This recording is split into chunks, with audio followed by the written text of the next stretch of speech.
শারীরিক অসুস্থতার কারণে হাসপাতালের বেডে বসে মাধ্যমিক পরীক্ষা দিচ্ছে ছাত্রী। ছাতনা ব্লকের আররা হাই স্কুলের ছাত্রী নিশা বাউরি এবারের মাধ্যমিক পরীক্ষার্থী। শারীরিক অসুস্থতার কারণে পরীক্ষা দেওয়া এক প্রকার অনিশ্চিত ছিল নিশার।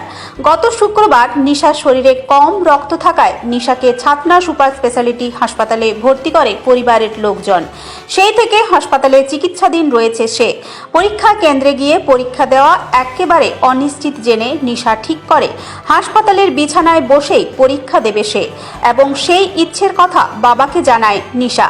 বাবা হাসপাতাল কর্তৃপক্ষের সাথে কথা বলার পরে নিশার পরীক্ষা দেওয়ার বিষয়ে তোড়জোড় শুরু হয়। সেই মতো আজ সকালে বিদ্যালয় কর্তৃপক্ষ, হাসপাতাল ও পুলিশের তরফে পরীক্ষা দেওয়ার জন্য সব রকম ব্যবস্থা করা হয়। আজ 11টা থেকে শুরু হয়েছে মাধ্যমিক পরীক্ষা এবং জীবনের প্রথম বড় পরীক্ষা নিশা হাসপাতালের বেডে বসে দিচ্ছে।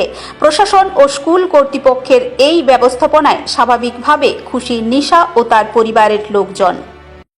পরীক্ষা অ্যাকচুয়ালি ও ভর্তি হচ্ছে 8 তারিখ, 17 ইয়ার্স ওল্ড। যে চিফ কমপ্লেন ছিল sugar for loss storage and severe pallor and weakness, অর্থাৎ রক্ত একদম কম, 2.7 হিমোগ্লোবিন। তাকে তো এইভাবে ডিসচার্জ করা যাবে না, তাহলে এখানে আমাদের সেপারেটেড যে রুম আছে জাস্ট ওয়ার্ডের পাশে, বিসাইডস দ্য ওয়ার্ড, সেই রুমে পরীক্ষা দিচ্ছে। ওকে আমরা অলরেডি 1 বোতল পিআরপিসি দিয়েছি আর কি, এবং কিছু ব্লাড ইনভেস্টিগেশনের জন্য পাঠানো হয়েছে। মিনিমাম আরও 1-2 বোতল পিআরপিসি দিয়ে পর ওকে ছাড়তে পারবো। কবে কবে ভর্তি হয়েছিলেন? 8 তারিখে ভর্তি হয়েছে, 8/2/2025। কি নাম আছে ছাত্রী? ওর নাম আছে নিশা বাউরি, 17 ইয়ার্স, ফিমেল, কোন ডটার অফ আদিত্য বাউরি। কোন স্কুলের ছাত্রী? কোন স্কুলের ছাত্রী?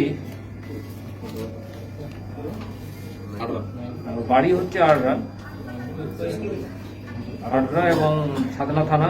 হ্যাঁ, ও আররা স্কুলেই পড়ে। আররা স্কুলের সব পরীক্ষাগুলো কি এখান থেকে দেবে? হ্যাঁ, সেটা আজকে বলা মুশকিল। ও যদি স্টেবল হয়, পারমিট করে আর 1 বোতল ব্লাড পাওয়ার পর, তাহলে আমরা ওকে ডিসচার্জ করে দিতে পারি। আপনার নাম? আমার নাম ডক্টর রেবতী রমন দাস। কি পদে আছেন? আমি এখানে আছি সিনিয়র মেডিকেল অফিসার। আপনার জ্বর, মাথা ব্যথা হয়, ওর গ্রামে লোকাল ডাক্তারকে নিয়ে যাওয়া হয়। লোকাল ডাক্তার দেখে ইয়ে করে দিয়ে হিমোগ্লোবিন টেস্ট করানো দরকার। হিমোগ্লোবিন টেস্ট করার পরে 2.7। ইমিডিয়েটলি সরকারি হাসপাতালে ভর্তি করালে এইখান থেকে ডাক্তারবাবু 2 ইউনিট ব্লাডও দেয়। কবে ভর্তি করা হয়? শনিবার দিনে 10:30-11টার মধ্যে, রাত না সকাল।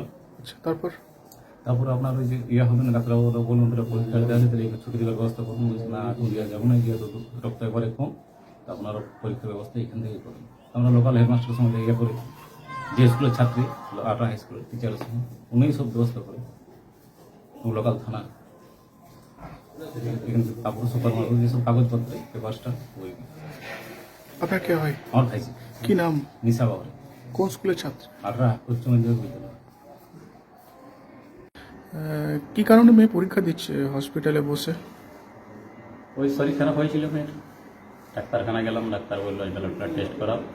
ব্লাড টেস্ট করার পরে 2.4 ব্লাডের রিপোর্ট বেরাইলো।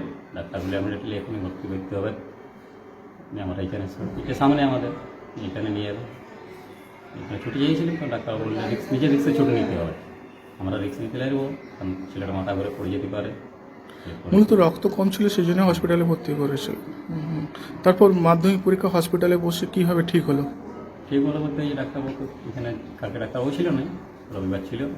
ম্যাডামদের সাথে কথা বললাম, ম্যাডামরা ডাক্তারবাবুর সঙ্গে ফোনে কথা বললো। ডাক্তারবাবু বললো ঠিক আছে। ওখানে এসআই কাকে ফোন করলে সেটা আমি ঠিক বলতে পারছি না, ওর সঙ্গে ফোনে যোগাযোগ করে বললো যে এগুলো তুমি রেডি করো, পরীক্ষা মেয়েটা এখান থেকেই পরীক্ষা দেবে। দেওয়া যাবে। কোন স্কুলের ছাত্রী মেয়ে? আররা স্কুল। কি নাম? স্কুল নাম? নিশা বাউরি, আচ্ছা, আপনার? আদিত্য বাউরি।